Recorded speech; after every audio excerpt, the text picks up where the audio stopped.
Hey, it's Neoton Dynasty. Please like, share, and subscribe. Buy some silver, some platinum, and some crystallized osmium.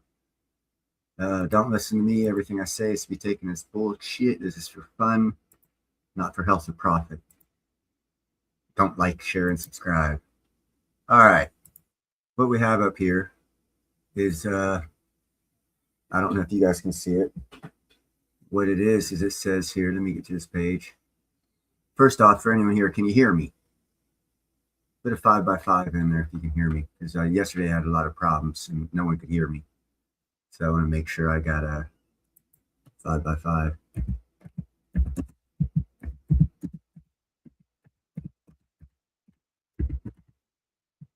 Anyone? Anyone? Can you hear me? All right, well, I'll just pretend that you can, and we'll go with this. Okay, common historical forms of money.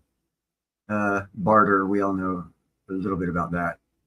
Commodity money, objects with intrinsic value were the first tangible forms of currencies. Examples, cattle, cowrie shells, grains, salt, and then precious metals. The evolution of modern currency goes from coins back in 7th century BC. The first stamp coins believed to have originated in the kingdom of Lydia, modern Turkey, around the 7th century BCE. Paper money, first known paper banknotes appeared in China during the Song dynasty in the 11th century. Fiat money came about in the 70s. And then digital and electronic money, it says, in the late 20th and 21st centuries, it has increasingly been digital. So, oh, my cats are attacking my windows. Having said that, we're going to go to, let's see what this is. What has been seen to be worth more than gold in our recent history? So let's see. Let's share screen here. And again, I hope you guys can hear me. No one said anything, so I'm presuming you can. We're going to go to this. Historically, certain spices like pepper, cinnamon, nutmeg, and saffron were often worth more than gold in weight, particularly in the medieval and Renaissance Europe, serving as immense status of symbol, currency, catalyst for global exploration due to their rarity, difficult cultivation, and high demand for flavor, medicine, and ritual. So those are reasons right there that people psychologically will make things money, because of its having it can increase your status. If it's rare, difficult to cultivate, and in high demand, you can convert that to a currency. And it has happened in the past. While saffron remains extremely valuable today, spices like pepper were once literally worth more by weight than gold. Examples including Alaric and Goth demanding pepper for Rome's ransom, notes Cambridge Sentinel, January 2026. So countries that took and defeated Rome demanded pepper instead of gold. Okay, let's see. Why spices were so valuable. Scarcity and transport. Spices came from a faraway land. So now you've got over that issue because we have transportation. But now you also got to look at transportation.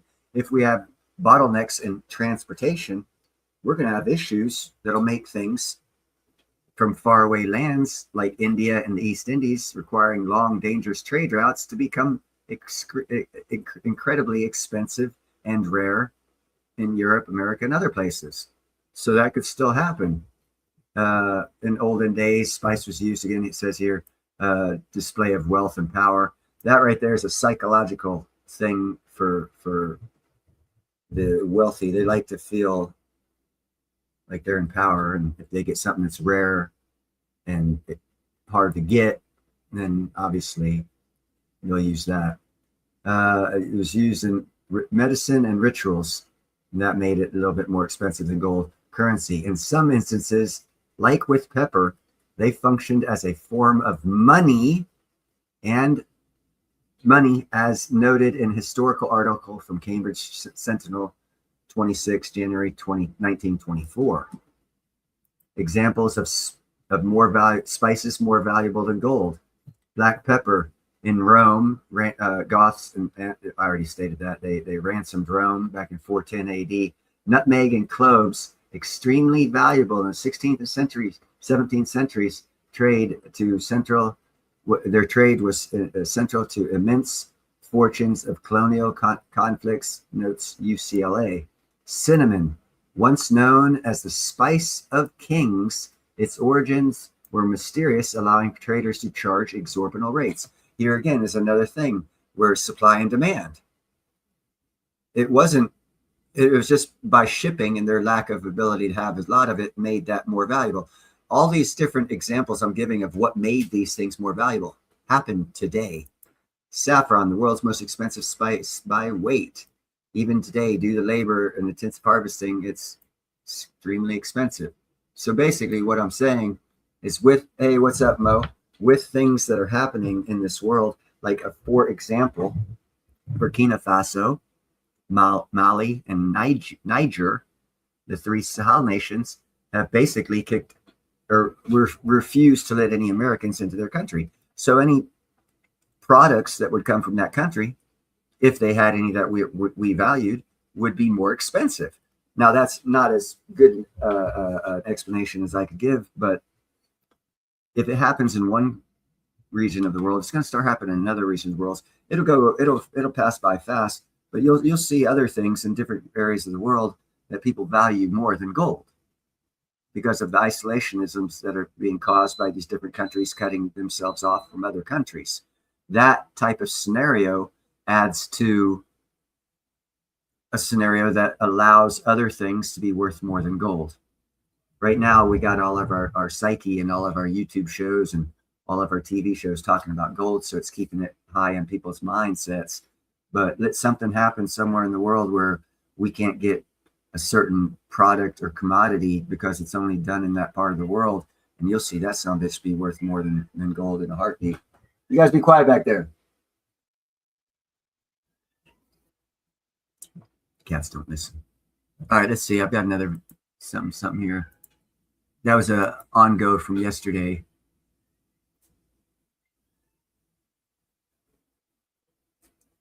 Let's see. We'll do Salmon Cagliano. What's going on with shipping? Give him a thumbs up. What's going on with shipping? In year 2026, is 2026 the year that shipping goes to shipbuilding, trade, war, geopoliticals, dark fleet? Let's see what Sal Macagliano has to say. To what's going on with shipping. So 2025, a stellar year for what's going on with shipping. Not so great for shipping in general. We've had a lot going on. We're going to take a look at what we can expect in the year ahead. If you're new to the channel, hey, take a moment, subscribe to the channel and hit the bell so be alerted about new videos as they come on. So a good friend of the show, Mike Scholler over at G Captain, did this article and review the maritime stories that define 2025. When historians chronicle 2025, I can't help but think of Mike is thinking about me. They won't remember it as the year shipping got more efficient or cleaner. They'll remember it as the year that the world's oceans became a battlefield for national ambition, where every trade route doubled as a strategic asset and every voyage carried geopolitical weight. Bingo. I 100% agree with Mike. I think that geopolitics is going to play a huge role in the upcoming year, but there's going to be a myriad of other subjects too that all play a factor. We're going to look at what Mike identified for 2025 and push forward into 2026 and make some predictions. So the first point Mike makes in this story deals with shipbuilding as a strategic revival in the United States. Back on April 9th, President Trump signed an executive order restoring America's maritime dominance. And the message was clear. Maritime strength wasn't optional. It was existential. Now, previous year, back in December of 2024, South Korea's Hanwha had acquired the Philly shipyard for $100 million. They were going to invest $5 billion into a massive expansion program where they hope to be building up to 20 ships. They secured orders for 10 tankers and 2 LNG carriers. At the same time that the U.S. is delving into the commercial area on the government side, we saw pacts being signed with Canada and Finland toward icebreakers. And then we had kind of a mixed batch coming out of the. That's very important. The contracts we signed to use icebreakers, because we don't have enough icebreakers. We have not put enough attention on icebreakers. I've said it for about 2 years. I did a video about 2 years ago, on how Russia, at the time it was 34, now they have 38, and we only have like 3. And I said, we need to do some catch up. So I'm glad they're talking about it anyhow. The U.S. government regarding the U.S. Navy. You may recall a video I did where I was not really in good shape talking about U.S. shipbuilding that had to deal with the Secretary of the Navy's cancellation of the Constellation class frigate. But as we see here, we have other programs that have been fired up. We have the new landing ship Medium that is under order. We have a new frigate. This is a derivative of the National Security Cutter built by Huntington Ingalls down in Pascagoula. And then the new battleship, the Defiant, being built. So 3 new classes coming in. Now, that sounds really good. It sounds like the U.S. may be on track. However, we keep seeing, every time we take a step forward, there's a step back. And This story today gives you that indication. This is from Maritime Executive, Mare Island. That right there, my friends, when I step out my front yard, down onto the street and look to the right, this is what I see. Because on the other side, where this picture was taken from, is probably a block away from my house at ground level. Dry dock closes after losing U.S. Coast Guard contract. Now, Mare Island was a U.S. Navy shipyard. It closed in the 1990s under BRAC, the Base Realignment and Closure Committee. It has been used by private firms to conduct shipyard repair. Well, the city of Vallejo announced they're closing the yard entirely. This comes amidst of work that's ongoing. There's actually a ship stuck in the dry dock right now, the motor vessel Cape Orlando, which is a ready reserve force vessel. So the closure of Mare Island is significant because we keep seeing these backward steps when it comes to shipbuilding. We saw it with the Constellation cancellation. We've seen it with layoffs at Huntington Ingalls and Newport News, and now the shutdown of Mare Island. I went before Congress, and in my testimony, I talked about the fact that what shipbuilding needs in the United States, both on the government side and the commercial side, is leadership. And I just don't think it exists right now. I think there's a huge vacuum regarding it. We need somebody to take this, by the horns. And I'm not sure who's going to do it. I don't know if I trust Navy Sea Systems Command, NAVSEA, to do it. I don't know if the new Maritime Administrator, Steve Carmel, is going to have the political clout to do it. There may need to be something else created. In the Ships Act, there are calls for a maritime shipping advisor. Maybe it's that person. I don't know. But something has to be done here, because while we sit here and dither and vacillate, countries like China are expanding and continuing their growth. Just know that when we do figure it out and we put someone in charge and get the right person in charge, American shipbuilding will take off like a rocket ship. I don't want to talk anymore about American shipbuilding. We've gone into that way too much on this channel. Note that it is coming. Let's see what else we got here.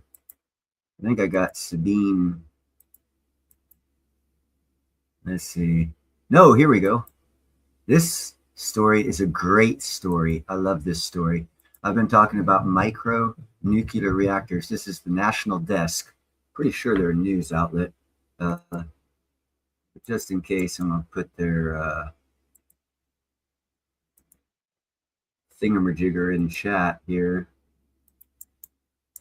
promoting their channel, because I don't want to get a strike.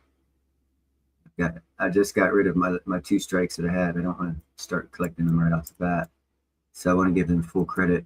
This is about micro nuclear reactors, and I had said that how about 2 months ago, an Alaskan Air Force base signed a contract with OKLO for one of their micro nuclear reactors. Well, this story here, this is Trump's energy agenda. U.S. Army test nuclear micro reactors.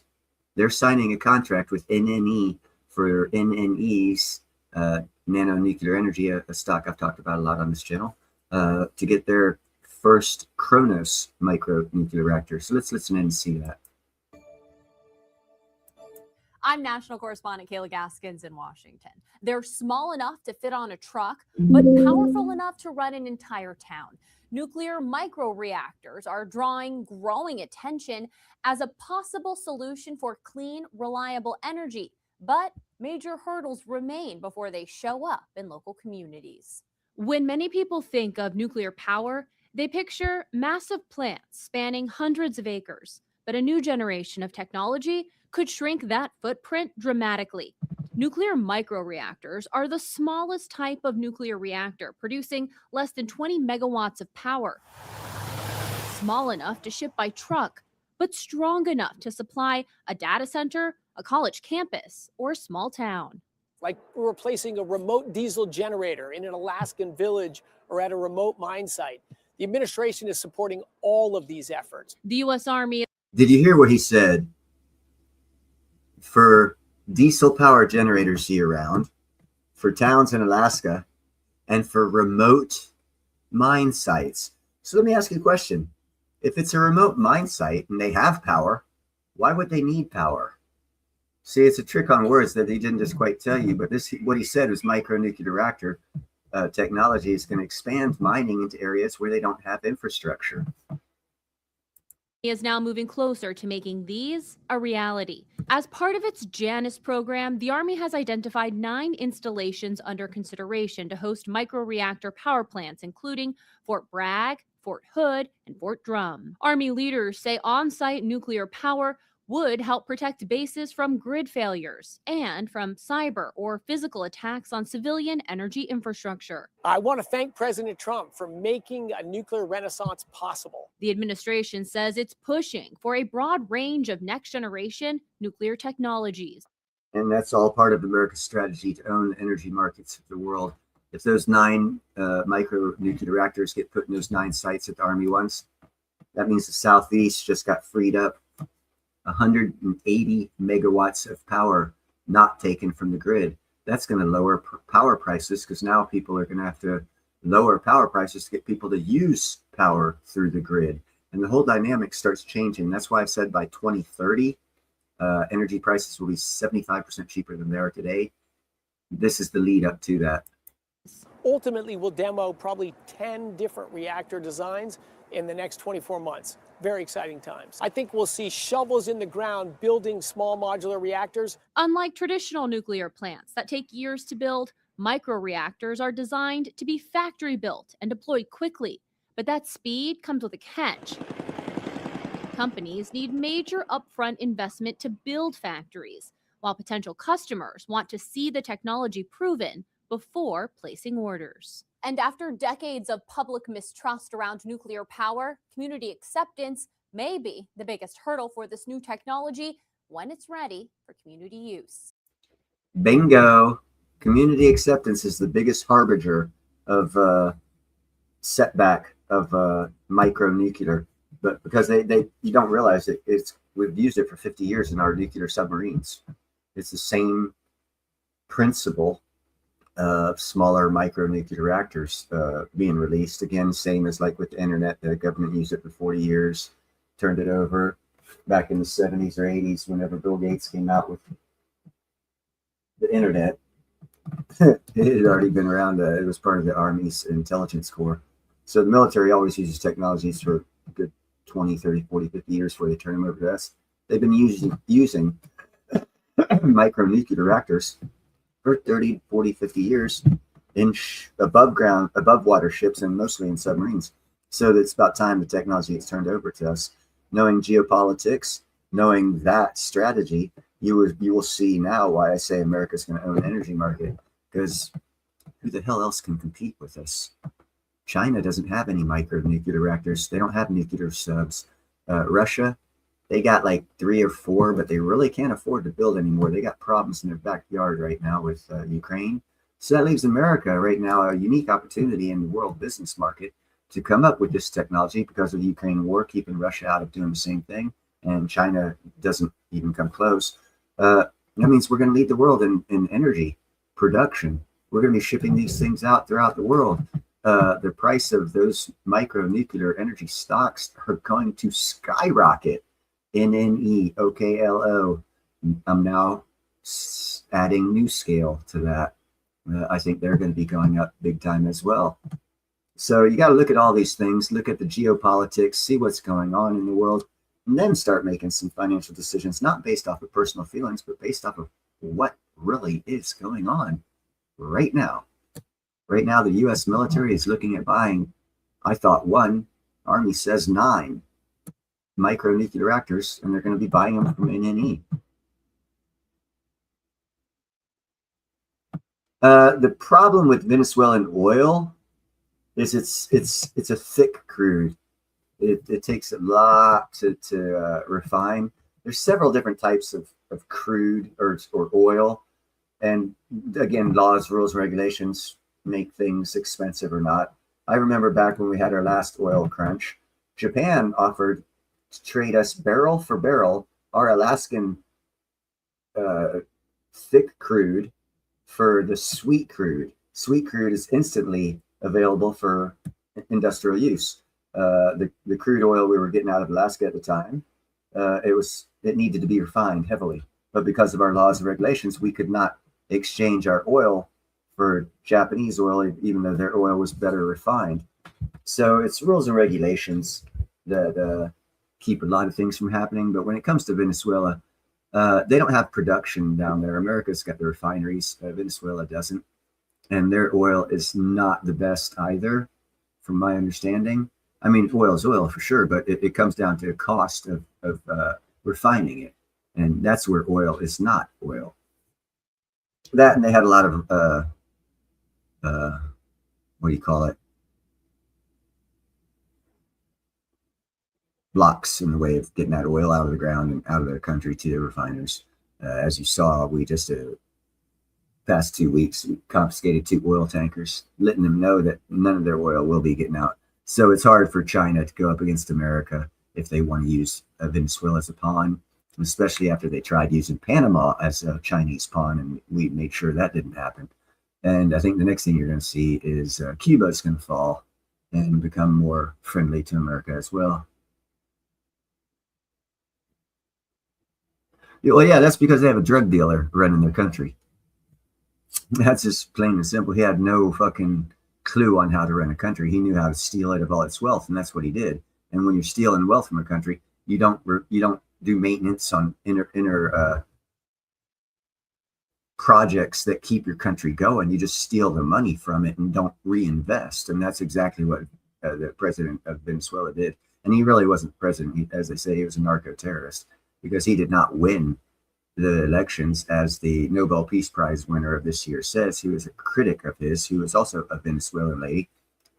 So there's a lot of reasons. Geopolitics mostly. We were able to keep them from doing anything. And as far as the refineries go, I would probably imagine that we did not allow any replacement parts to be shipped into that country to refine and do maintenance on those things as well, to help topple the regime, because those kind of things are done when you want to get rid of bad neighbors. So they might not have had the pieces and parts necessary because they came from an American country or American-friendly country that didn't want sanctions put on them for dealing with Venezuela, because Venezuela didn't have a large market cap in the global scale of things. That left them vulnerable, especially if they have a shitty leader who doesn't maximize profit margin of the country's resources. Right now in history is a time where every country needs to maximize their own resources. And the Venezuelan president was not maximizing their resources. He was maximizing the theft of that country's resources, which will leave a mark on that country for generations to come. It'll take them a while to recover financially. But it will. Because America's got to have a bigger presence down there. We have to. Because they're too messed up down there. Because of the drugs. Most of the money they make is drugs. You can't run a society off of fucking making illegal drugs. But you can get rich. So if your country's making money off of drugs, you don't have a leader, you have a drug dealer. And that's what the Venezuelan dude is. He's a freaking drug dealer. Nothing more than that. He just happened to have enough power, enough cartel members to back him up into taking over a small country like Venezuela. And he did. And then through terror, like in Mexico, keep killing people and keep control. And that's what he did.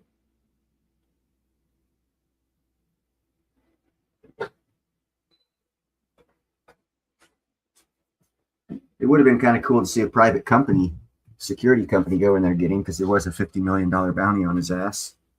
And you can't legally put a bounty on a foreign president, because if you could, we'd have the fucking Iranian dude, the bounty on his head. But you're not legally allowed to do that for political leaders. So the fact that we were able to put a bounty on his head tells me that he was not a political leader, nor accepted by anyone as a political leader, because no one objected to us putting a bounty on his head. Not one country in the world. So all of the countries in the world knew he was a drug dealing dictator. What's the problem? Oh, yeah, the American liberals don't think that. So, oh, okay, there's the problem. Who gives a fuck? Sometimes you just got to do the right thing, man. Hey, what's up, Chad? Did you talk to JP Morgan? Let's see what Shanghai is doing.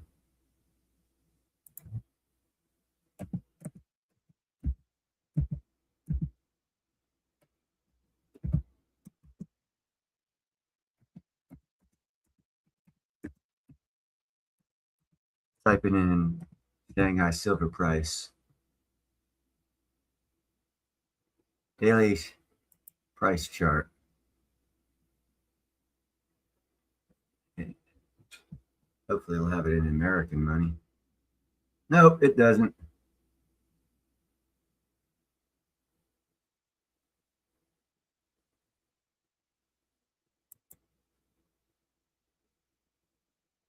It's got it in Chinese money. So I can't tell you. Let me go back here and see if I can't figure out how to get an American spot pricing on this. Ah, so here we go.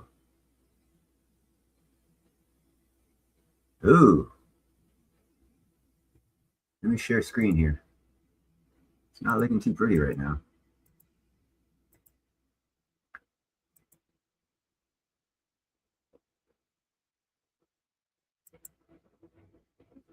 Let's see, right now, Shanghai has it at $75. Western world has it at $71. So if the arbitrage is strong, I imagine the price in America will go up to match that price. If America wants people to give us their silver for our money, we would allow the price of silver to go up. So that way countries would be buying it from us instead of from them. But right now, it looks like because of the disconnect, intentionally or not, it looks like America's allowing China to sell all their silver. And as long as you're getting, well, no, excuse me, reverse that. They're buying silver from America and we're sending silver out. We're sending physical silver out at cheaper than what China or Shanghai will send physical silver out. Now let's go to the platinum price in China, and you'll see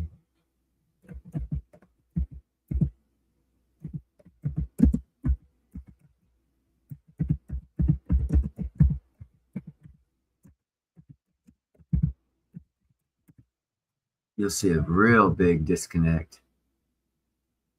24-hour spot price, platinum gold, historical data news, live platinum prices, private price, spot chart. It's still called platinum, price spot. No, don't want that. Okay, here we go. No, US prices in dollars.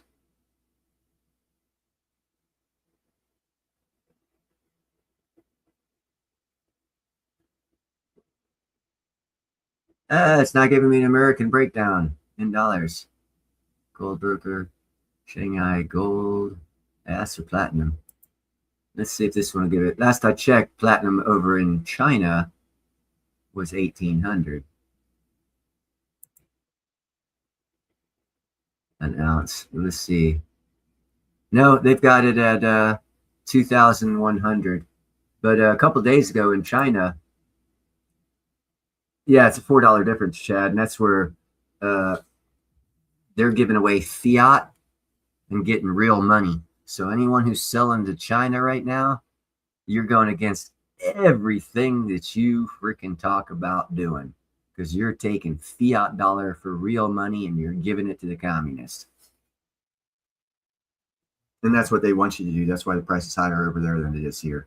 And a couple of days ago, the price over there for platinum was $1,800 an ounce, meaning that people were giving us their platinum and we were selling them the fiat. We were giving them a fiat dollar. I liked the sound of that, but now they've got it more in line with our price of close to 2,100. And if we go to Kitco and see what the Kitco price is here in America for platinum, 21.45. So it's $45 more expensive here in America than it is, well, $49 more here than it is there. So still technically people would be selling their platinum to America and we'd be giving our fiat dollars for platinum. And that's what you want. You want countries giving, you want to be giving your fiat for their silver and platinum. So they get the fiat and you get the precious metals. And for that to happen, we have to have a higher price on the precious metals. No, they have to have a higher price on the precious metals. No, we have to have a higher price. I'm stoned right now. You guys figure it out. It's Sunday. It's not a thinking day for me. Somehow I got 2 red lighters. I don't know how that worked out. It's confusing, right? So it went away.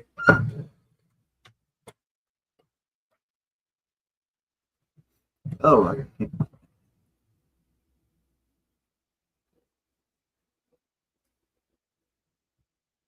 got something to show. These are pins that I got.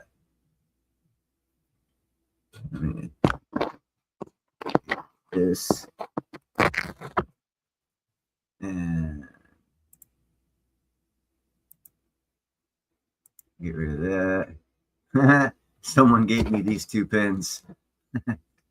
Fuck you, fuck this. A little Christmas present. I thought it was funny as shit. I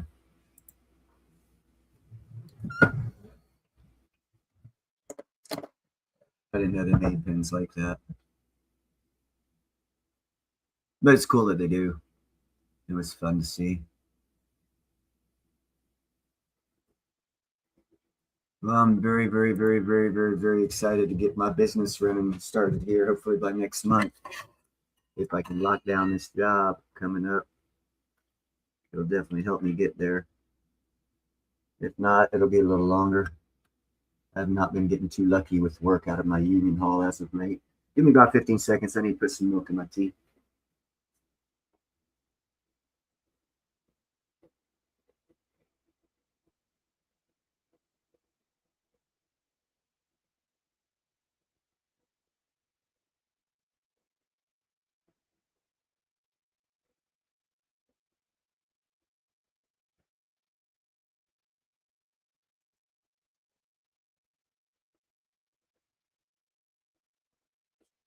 There we go. Sorry about that, folks. Man's got to do what man's got to do. I need to get some milk in that tea so I can drink it. Anyhow, I don't have anything else to talk about. So we're just going to talk bullshit, I guess. Anything y'all want to talk about? Any new laws passed? Check out on that medical marijuana stocks, industrial use for hemp stocks, since Trump signed that executive order a couple weeks ago. Next month or two, we should start seeing some action out of those stocks. And let's see what and you took a pounding. This is one of the stocks that oh, my kitties are doing great, man. I actually had someone compliment me yesterday. I was outside getting the mail, and my outside kitties are fucking They're real thick. They're not fat. They're just thick all over. They put on good winter weight, and their coats are real healthy. And I had this lady stop her car and look. She goes, "Damn, are those inside cats or outside cats?" I said, "They're all feral outside cats." She says they're healthier. They look healthier than my indoor cat. Because I take an exerted effort in making sure that they get a variety of healthy food as much as I can afford to give them to keep them healthy. But the number of cats showing up recently lets me believe that a lot of people are throwing them away because the cats I've been taking care of for the past 3 or 4 years, I had all spayed and neutered, 20 of them, so they couldn't have kittens, so their numbers would not expand. And the theory of it was, if you have a colony of cats, you capture them all, spay and neuter them all, no new cats will move into their territory unless they get thrown away. And people have been coming in this neighborhood and throwing their cats out. So I got a lot more kitties. 2 Siamese. So if you can believe someone threw out Siamese. Someone threw out Siamese. Beautiful blue eyes. Got that tannish, brownish, double tinted coat. Definitely Siamese. And inside kitties are doing well. Again, once I get a job, I'll be getting them fixed. Right now it's a little bit of hell, but I'm handling them, the ones that aren't fixed. So how's everyone's new year been? Anything exciting happening this year for you guys? I have a lot of projects going to be coming out this year. Yes, Chad, a lot of people do have problems, have to dump them. And that in and of itself shows that person made bad choices in their life and didn't have enough forethought or they got content and comfortable in their life's position thinking it would last them forever and nothing would ever change because they don't keep up with what's going on in the world and they don't know history and they're too tied up in their own world because of choices and decisions they made got them tied up because they were uninformed of those consequences or they didn't look to see what possible consequences of choices could be. And that's why a lot of people do a lot of bad things. But in the end, it's their fault. And other people have to pay a price for it. And the price I'm paying is cash out of pocket, feeding about 10 extra cats in the neighborhood. And I'm not skimpy. I make sure they get fed. There's no ribs showing on any of those outside cats. They're all chunky. See, I got 1, 2, 3, 4, 5. So I got 12 feeding stations in my front yard, and I got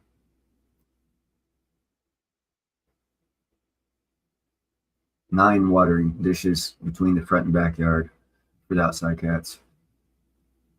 But there's no rats or mice. That's a good thing.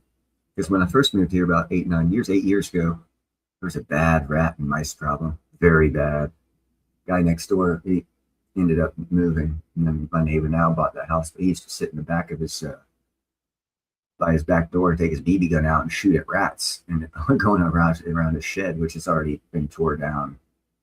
Yeah, we got rid of all that rat problem. Because it was disgusting. No one likes seeing rats in their yard or in their trees or hearing them scutter around on their rooftop. I'd much rather have cats around. Not that I desired to have cats around. It just so happens that life scenario put me in a spot where, I did what I do. And it is what it is. And I'll do what I have to do. That's what men do. Responsibility.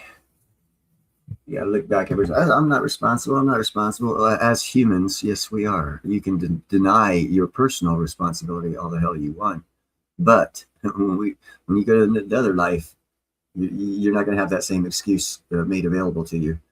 Because last I checked, God did not make dogs and he did not make cats.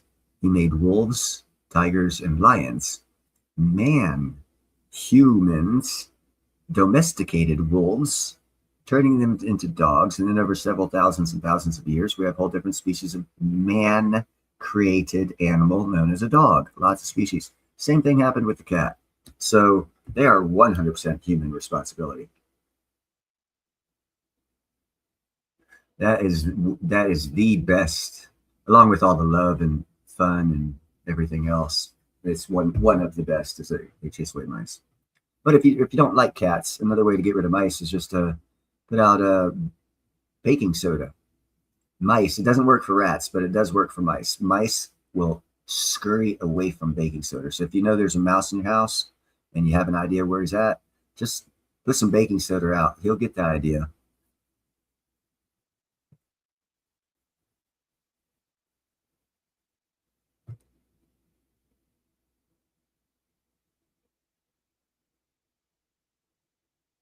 It takes a strong person to keep up with the responsibilities that are placed on us and that we naturally have as humans.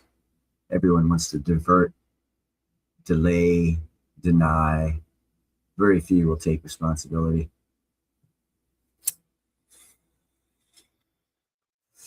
And that's just part of the trials and tribulations of life, Chad. Where it, oh no, it's I totally agree with you. But yeah, you get punished just like you get punished for saving. You know, times are changing now. And that's what we got to keep in mind. Times are changing. Things are changing. And they'll work out because one constant through history, bad times always go away. And if you look at history, as we progress with technology over the past 100 years, the bad times last less long each time they come along. What the problem is the human in that equation. With contentness and selfishness. And it's not even seen as contentness or selfishness. It's seen as, I'm getting by, I'm doing what I have to. Because you don't understand the choices and decisions you make. And if you, it's hard to break out. Yes. But you have to break out. You got to change your mindset to break out of that type of thinking. It's a personal choice and decision, and it is hard, but the benefits and rewards are highly worth it.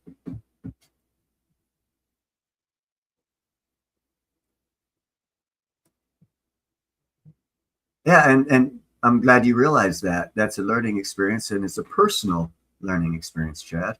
And if you recognize it, that means you've spiritually grown. Now it's just a time of enacting that growth into the reality of your life and not making the same mistake twice. Not that you should help everyone. I don't help everyone by no means. Everyone hands out, give me money, give me money. No. I can give you a fish. I'll teach you to fish. It would do better. How about I give you a job? Oh, I don't want that. Okay, bye. Because most people asking for handouts, they only want handouts. They don't want to actually get a job. They want free money because it's easy and they're content getting free money because they can get by and they're not looking to strive. And that comes down to, you can lead a horse to water, but you can't make him drink. It's a personal responsibility on an individual. They've chosen to get the free money because they don't want to put in the work and energy and effort into getting out of the situation. Man, I've been homeless, dude. No one can say shit. I've been homeless. I lost all of my fucking furniture. I lost a lot of shit when I became homeless. It was about 8 years ago. I lost a lot of shit. I got back up off dusted myself off and started over. Was it easy? Fuck no, but it was 8 years ago. I can laugh about it now.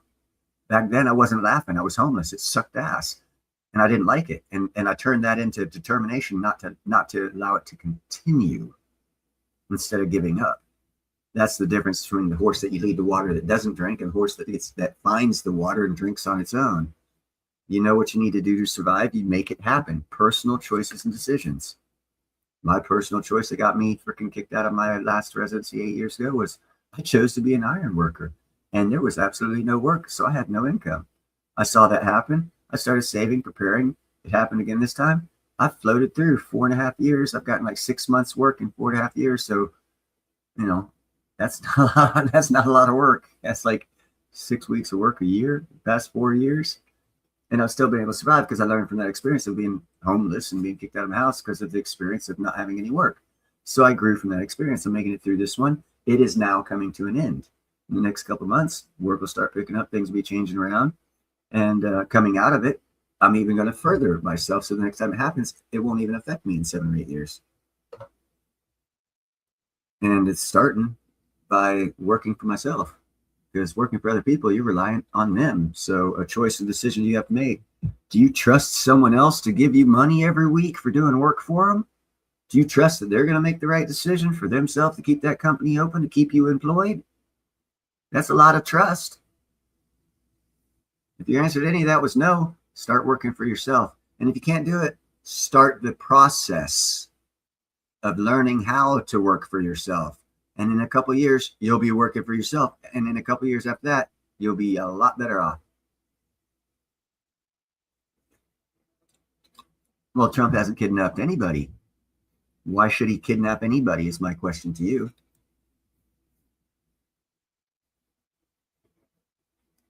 No, he is not. Trump is not a drug dealer. He's not stealing money out of you and my pockets.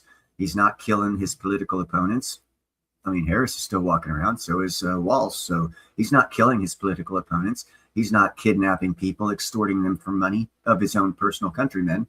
He's doing none of that. He's not taking drugs and shipping them into other countries for a profit margin. I mean, yeah, some agencies might be doing that, and you might want to consider that. Well, Trump's president, so he's responsible for everything. Okay, cool. Well, Biden did it too, then, if you want to look at it that way. Trump is none of the things. As a matter of fact, every country in the world okayed having a $50 million bounty put on someone's head. He wasn't a leader of a country. He was a cartel leader who took over a country. Every country in the world saw that, and they okayed a bounty being put on his head. Have they done that for Trump? No, because you can't find but maybe 3 countries that'll say that, and they're all bullshit countries that just love to come over here and take our children, behead them, and, say Allah Akbar. And, those countries might say that about Trump, but if you're an American, nah, you can't make that comparison, bro. Can't make that comparison at all. No, he has not. Oh my God, man. Negativity. Yes, in your world he has. I'm sure he has, deplorable, in your world. Everything that goes wrong is Trump's fault in your world. In reality, it's not. It's choices and decisions you've made. Okay, presidency is a 4-year job, brah. He didn't change the world in 1 year.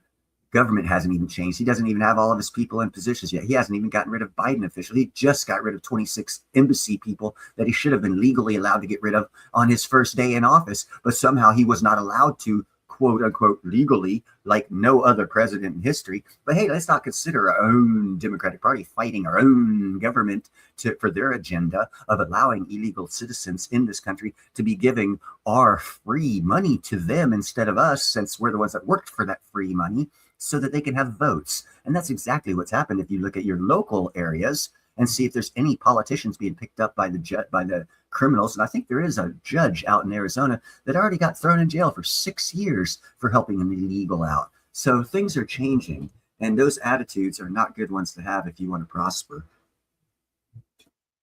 You need to get a better vision. Put on another pair of glasses, because that's not happening. It might be happening in your mind and in whatever information you're getting from wherever the hell you're getting it from. But in reality, nah. What I see in reality is the caravan of people that was draining us of trillions of dollars of welfare benefits that you and I paid for that we will not get because they were given to illegal aliens. Well, that caravan is turned around and it's going the other way, which means there might be a little bit of money left for you and I in our welfare program if the Democrats didn't give it all away for votes. And you're fixing to find out, and the Supreme Court is going to make a law or revoke a law because it's racist that the Democrats brought up. And that is redistricting that the Democrats did because they wanted Black districts for Congress, and they chose to represent Black districts as white people. How interesting. That's racist, and that law is going to get changed over, and the Democrats are going to lose 30 seats in Congress, no longer ever having a majority ever in our lifetimes in Congress. It's just not going to happen, because those 30 seats that they lose are going to turn Republican, which means there's going to be a 60-seat difference on top of the 40-seat, which means the Republicans will have a 100-seat lead in Congress over the Democrats come November 2026. So you got to revise all of your thoughts on what life you've led under the Democratic-controlled theft of America that you blame others for because you got used to being stolen from, and those people that are showing you got stolen from, you hate. That's cool. They're still in charge. Hate them till the cows come home. America's going to be great again. And if you can't jump on that bandwagon, it's called personal choices and decisions. You are missing the greatest opportunity of your life to do goodness and greatness in your life. Start a company that will thrive. You want to know why? Because built in America is going to be a great thing in 5 years. Everyone's going to want an American-made product. How do I know? Because history repeats itself. And back in the 40s and 50s, everybody wanted an American product and was buying them from us when we were a manufacturing nation. And I know it is totally impossible for us to go back to being a manufacturing nation, but there's $22 trillion of foreign government money and company money funneling into America, saying you're wrong, because it's all going to make America a manufacturing nation, which tells me the whole world's shifting. And if you look, well, I'll be damned. The whole world is shifting. 2 years ago, I said, the new charts will be in trade deals and tariffs and taxes. Well, hey, look at this world now. Whole world's changed. It's all about tariffs and trade and taxes. So I must have some clue of what I'm saying. And that clue is I watch what the government's doing. And I don't listen to CNN and say, oh, well, the guy on the hill that was a shooter, he was a god. And the president of the United States is Satan just because I said so. No. If you believe that, then you need to go to Iran before it becomes democracy and enjoy the tyranny of life that you want.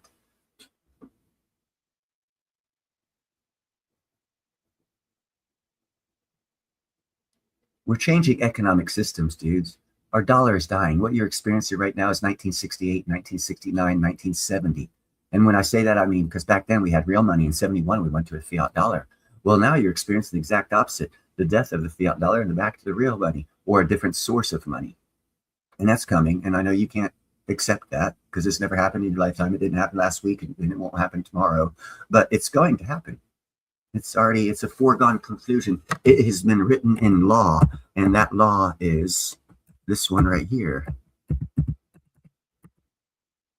Oh, shit. What am I doing? That's not what I wanted to do. I wanted to type this in here. That right there. Love it, like it, leave it. Does not matter. Research that and you will be more wealthy than if you don't research that, because that is the new money for world currency. ISO 222. Every world in the world, every country in the world, every leader in the world, most especially the BRICS leaders, already signed on to it. Even though they're keeping BRICS, they're going to use ISO 222. Wow, amazing. You'll find out in 20 years. After you, there's no possibility of making money off of it.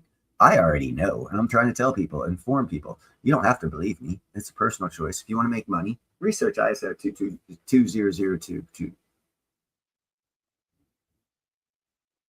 I wouldn't sell anything. Just keep making money. People have the wrong mindset. Make money.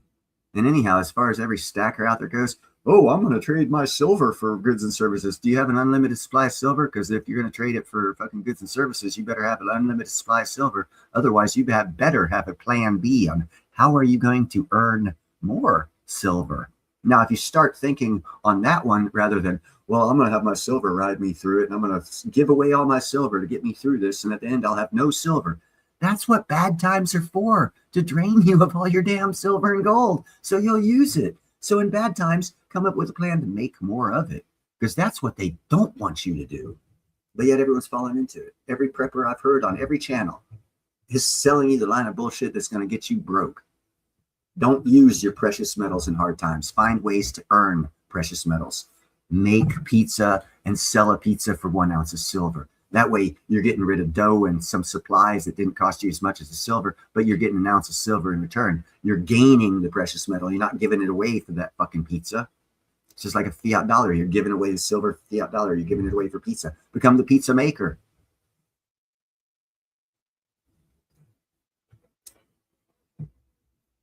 You guys got to fucking think, man. If a bad time shit hits the fan scenario, what is it going to last 2 months?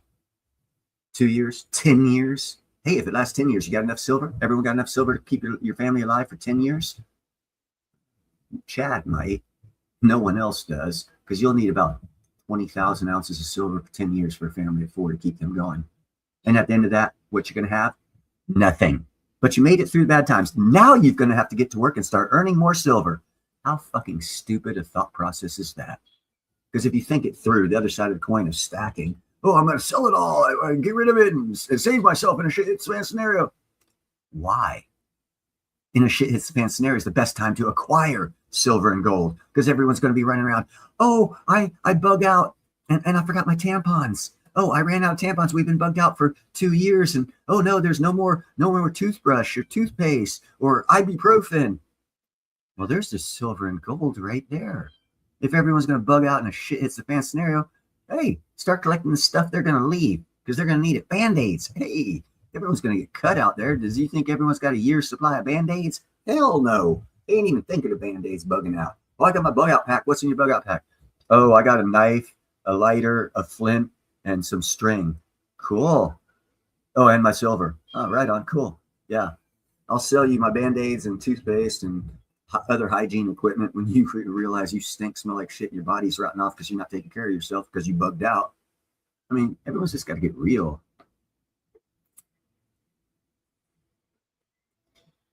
Proper thought leads to money making. People wasting their time bugging out. Where the hell are you going? And whatever you're bugging out from, you're guaranteed it's not going to get to where you're going to? Because if it gets to where you're going to, then why the fuck did you bug out? You have more supplies before you bugged out. So you had a better chance of resisting it where you were before you bugged out. So bugging out is actually a losing man scenario. Unless you're a rich person who's got fucking shitloads of commodities waiting at your bug out house, which I don't think anyone here on this channel is. So you gotta be real. In bear markets is the best time to make money. Not bull markets, bear markets. Yeah, there's no bugging out for me either, man.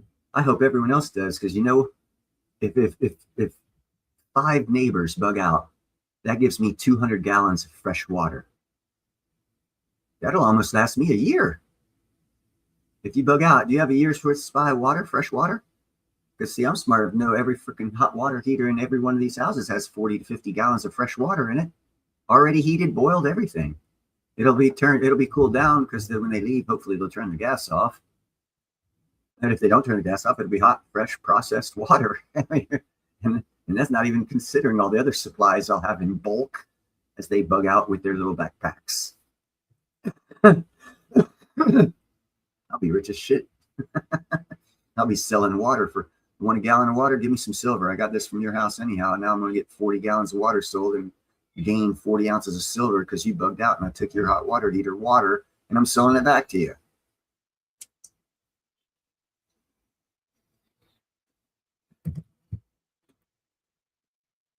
I mean, sometimes you just got to think things thoroughly through to the other side of the thought process.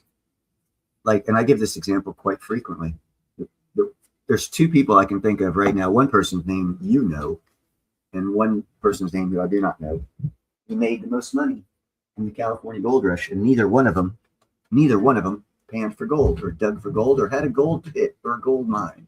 And that's Levi Strauss, who invented Levi's jeans. He was out there in the 1849 gold rush. He made all his money making tents for all the miners who didn't bring tents. And then there's this lady who was smart enough to bring a sewing machine.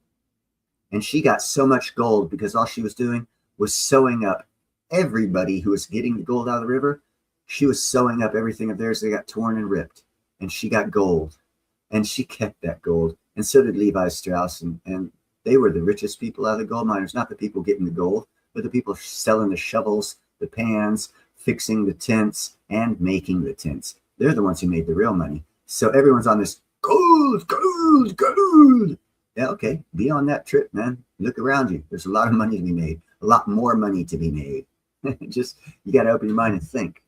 I'm not saying that there's a gold rush going on right now. That's just an analogy of actual historical fact that we can use to draw off of in times of not heresy, but in times of freak outness or bear markets or bottom fix and fall out, as they say is going to happen in the stock market.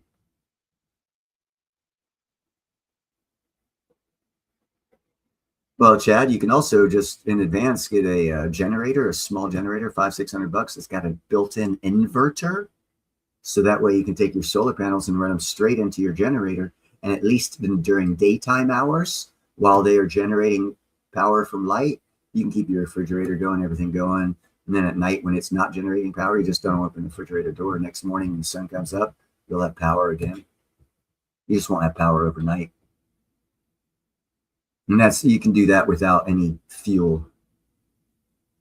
If you have an inverter built into your generator, small generator. I got one from Home Depot. I think it was like $500-600 as an inverter. It runs off gas. I mean, I could run it. You can run it at night and keep your lights on too, but you'd be using gas. Well, I actually, since we're talking about it, Chad, I like the Pravitsky solar panel design that's going to be coming out, because the solar panels we use now are actually rudimentarily pre-kindergarten stupid, because they only gather energy from visual light spectrum, which means only the light that your eyes and my eyes can see. That's the only light that the solar panels nowadays collects energy from. That means if it's cloudy day or at night, it does not collect energy.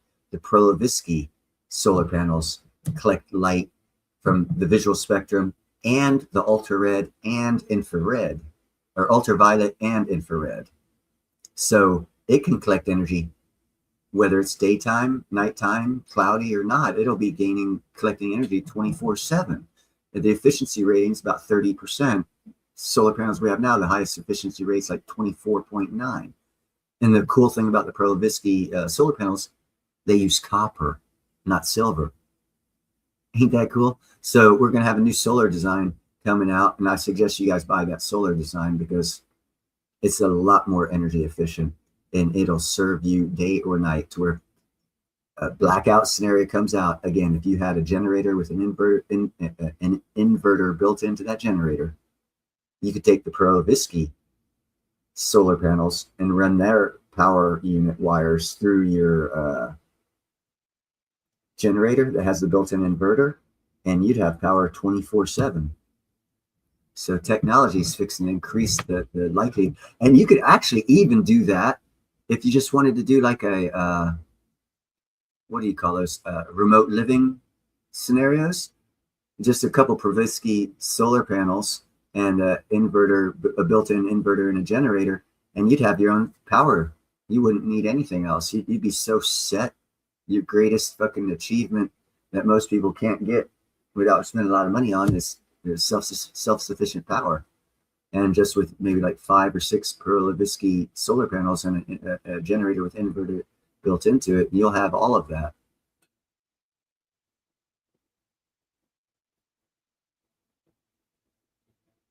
Well, yeah, and they can also bend. They can you can drill a hole through them, and they don't lose any, like 0.001%, just where the hole was drilled through.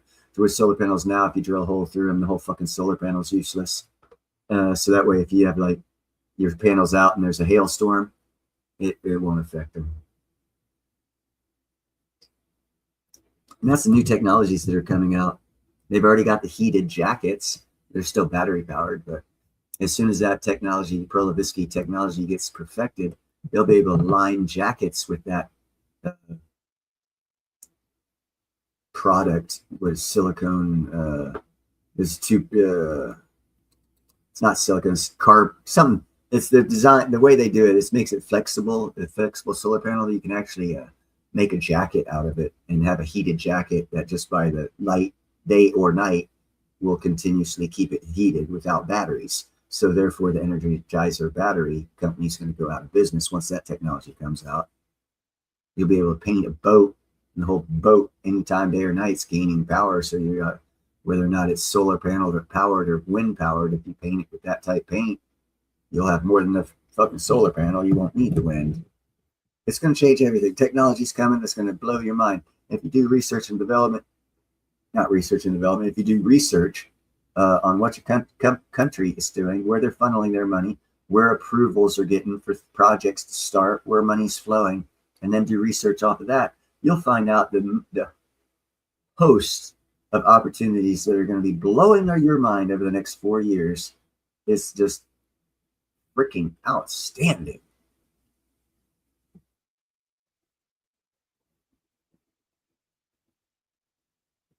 This is going to be amazing, people. All of our lives are going to change. And no, it's not going to change for the good tomorrow. History doesn't work that way. It'll take a while. But by 2027, we'll definitely see it. Definitely. Maybe by the end of 2026. It all depends on how much the Democrats fight us and want to kill us rather than make us prosperous. Because right now, they ain't doing much to help. And that's a choice their party made based off of the billionaires that run their party, which, by the way, Trump's not of their party, but he is a billionaire. Well, there's a lot of billionaires backing the Democrats. So look and see it, their personal lives and how horrible people they are comparatively to the awful Trump. And you'll shit your pants. You'll be like, what? You're telling me that fucking Epstein was a Democrat contributor? Oh, yeah. They didn't contribute to too many Republicans, but a lot of Democrats who did. But hey, let's not talk about that because Trump's the bad guy and he's a Republican. Okay, I mean, what a diversion. What a diversion of reality. Yeah, look over here. That's what Epstein is. He's a damn spy is what he was. All that information was propagated. There's probably a few cases, probably not in the thousands, but maybe 100 or so where he did have some fucking freaky shit going on. But it was probably more towards the end of his intelligence gathering lifestyle. Because if you look at his economics, dude, he came out of nowhere, instantly got a lot of money, and was hanging around with the big fish. And that's just very typical for a fucking spy. And then you find out he bribes people and was getting, just everything about him screams spy, in my opinion. And not the 007 kind.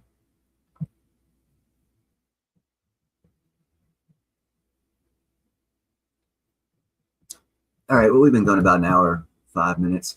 I'm going to go ahead and end this one. I got this information out I wanted to get out. Look for other forms of money to come.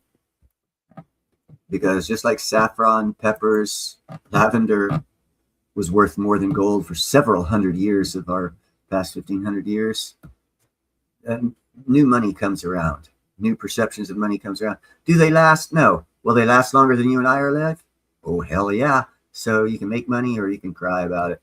But I do strongly suggest that you do your own personal research. Just type in Google and learn a little bit about those numbers and letters right there and how they are going to affect your world. Having said that, I hope you guys enjoyed the stream. I hope you have a great week to come. Peace out.